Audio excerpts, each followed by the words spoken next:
And the rest of this is really focusing on the ways that you, as an employee, can be an advocate, or if you're not, even if you're not working in PR, go back to your team today and say, hey, these are some ways that that extraordinarily handsome gentleman at AMPlify said that we could help improve our share of voice, right? And the first way that we're doing that is through rapid response hashtagging, right? And I'm going to use the WannaCry ransomware attack as an example of how we've been able to leverage rapid response hashtagging to get major media coverage. So those of you that may remember when the WannaCry ransomware news broke, it was a Friday afternoon, 4 or 5 weeks ago, 5 minutes before I was about to get on a plane from New York to Los Angeles. And I'm the lone PR person at our organization. So I got this alert on my phone, and I said, please, baby Jesus, let the Wi-Fi on this plane work, because I'm going to spend the next 6 hours making sure that we can get on the news.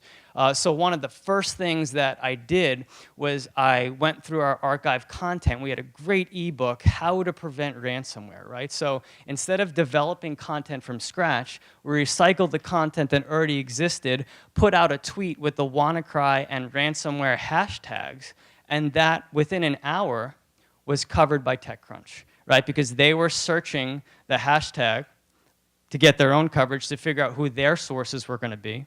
They saw, wow, Carbon Black put out this cool post. This is a step-by-step way that we can educate you and help you prevent a ransomware attack. We're going to give them coverage. So they appeared right inside of a TechCrunch story, which is, in my mind, a pretty good publication to get in for a random Friday.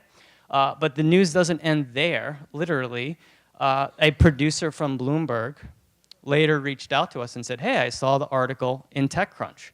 I would like to have your CEO on to talk about this new wave of emerging threats, right? So from a single tweet, a single hashtag, one tweet, we went from coverage in TechCrunch to major broadcast, right? And if any of you are in charge of reporting your media coverage to a board or a CMO, you know that these screenshots are gold, right?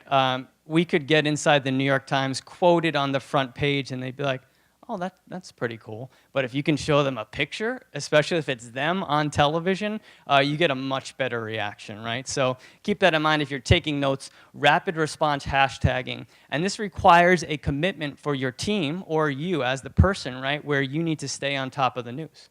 So for any adept PR professional, you know that you're waking up early, the first thing you're doing before checking Instagram or Facebook or Twitter, you're checking if there's any major breaking news overnight, right? So that requires some fair commitment to understand what the news cycle of the day or week is, and then finding ways to comment on it. So rapid response hashtagging.